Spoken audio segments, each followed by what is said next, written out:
dito ako nag-umpisa. Ginamitan ko siya ng level, ano? Tonton, tawag nun. Para tuwid na tuwid. Okay, natapos din mga kabayan, ano? Yan. Pintura na lang ang kulang. Good morning sa ating mga kababayan, ano? Sa ating mga subscriber, sa ating mga viewers. Good morning sa inyong lahat. At ngayon ay D4. D4 sa ating dagdag kwarto, ano? Lalagay tayo ng dalawang kwarto. So, kahapon nakapokus tayo roon. Tumagal tayo roon sa Kisame. Dahil napakahirap. Kala ko madali lang, napakahirap pa pala. Nakatatlong attempt ako dyan. So, pumalpak pa. So, sa awa ng Diyos, nagawa natin ng paraan. Kahit mag-isa lang tayo. Tapos, na-transfer na natin yung mga ilaw sa gitna. Nilagay na natin. At hindi natin tapos itong, kala ko malalagyan natin kahapon ito. Itong dingding. So, ngayon natin gagawin sa D4. Lalagyan na natin ito ng dingding. So, sana matapos. At saka pagkatapos niyan ay tuloy-tuloy na natin yung framing. So, single wall lang muna siguro ito. Tingnan natin kung ano magagawa natin. Double mo natin o single muna. Dahil wala naman akong i-additional pa. Dahil ayun na lang, yung switch na yun. Ta-transfer ko sa dingding. Yan, yung switch na yan.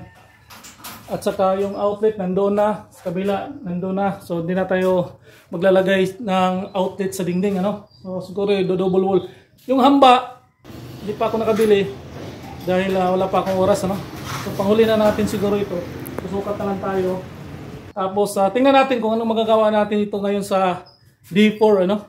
At sana subaybayan nyo ito kung paano gumawa ng kwarto na DIY lang at saka makakatipid kayo, no? Magandang tingnan dahil kaya pa pala natin kahit hindi tayo karpintero, kahit hindi tayo expert sa mga ganitong larangan, ganitong gawain. So, kaya pa pala natin, ano? Manood lang tayo sa YouTube at saka kumplituhin nyo lang yung gamit nyo. Ang laki ng masisave mo, no? Laki ng matitipid mo sa mga ganitong gawain. So, sana subaybayan nyo to kung paano gumawa ng kwarto na gamit natin ay metal studs at saka fiber board na ang gamit natin, ano? Abangan nyo lagi araw-araw yung upload natin. Kung kakayanin natin mag-upload tayo araw-araw. Susubayan nyo kung paano natin ginawa to. Sa tipid-tipid na paraan lang at saka makakasave tayo. Sige, okay, good morning. Let's go!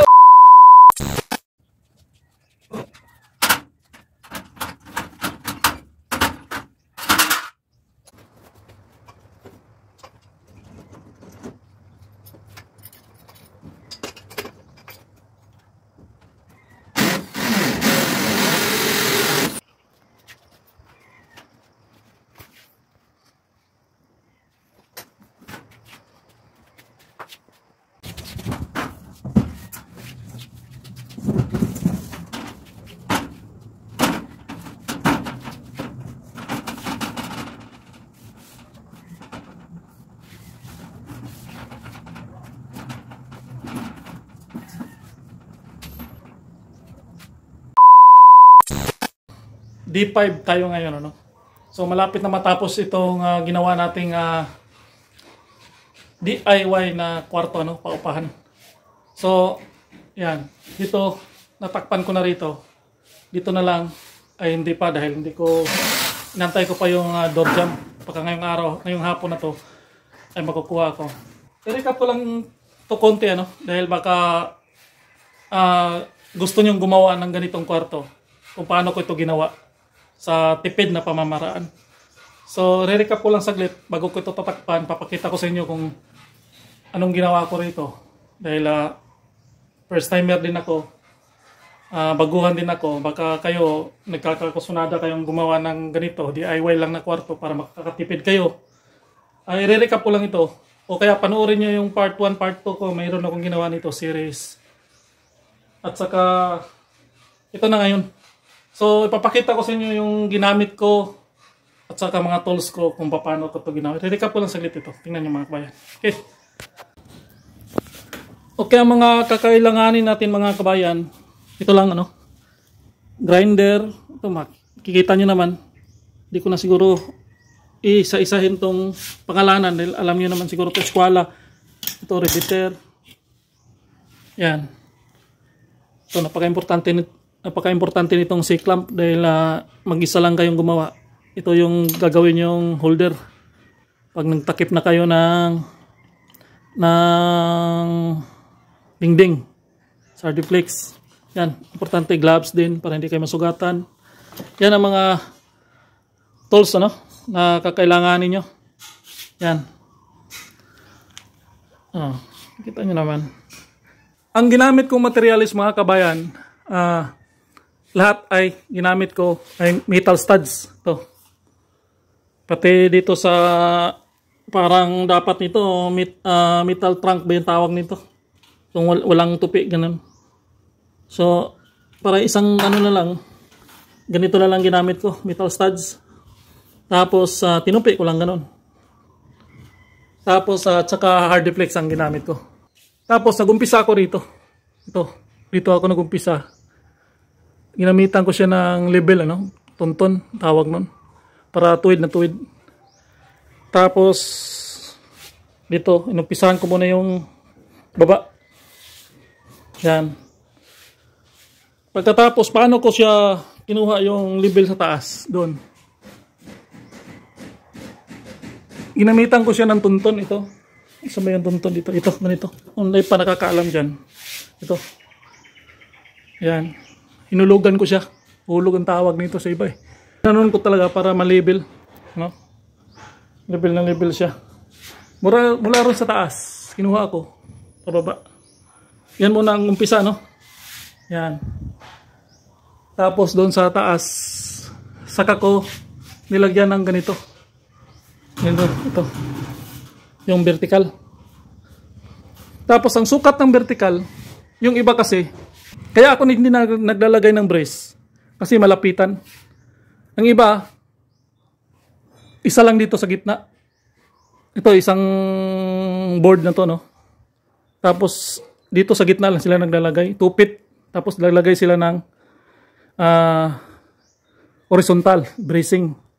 Sa akin, hindi na. Dahil ginawa ko lang ay 16 inches.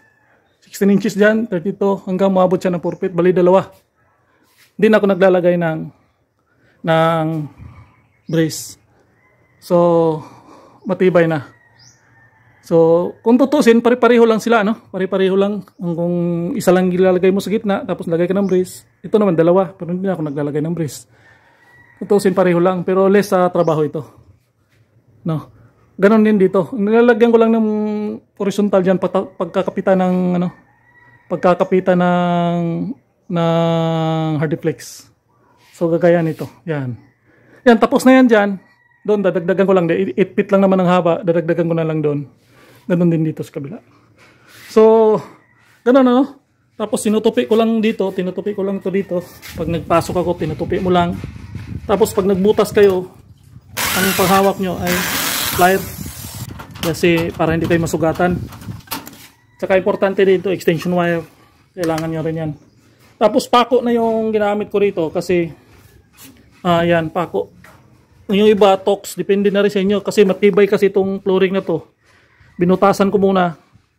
Tapos saka magpako. Mahabang pako ang ginamit ko dito, dos. Kaya talagang matibay. Kasi solid kasi itong flooring na to. Ganun Ganun lang. Tapos ito, ni-repair ko. Ngayon, tatakpan ko na siguro ito ngayon. Ganun lang.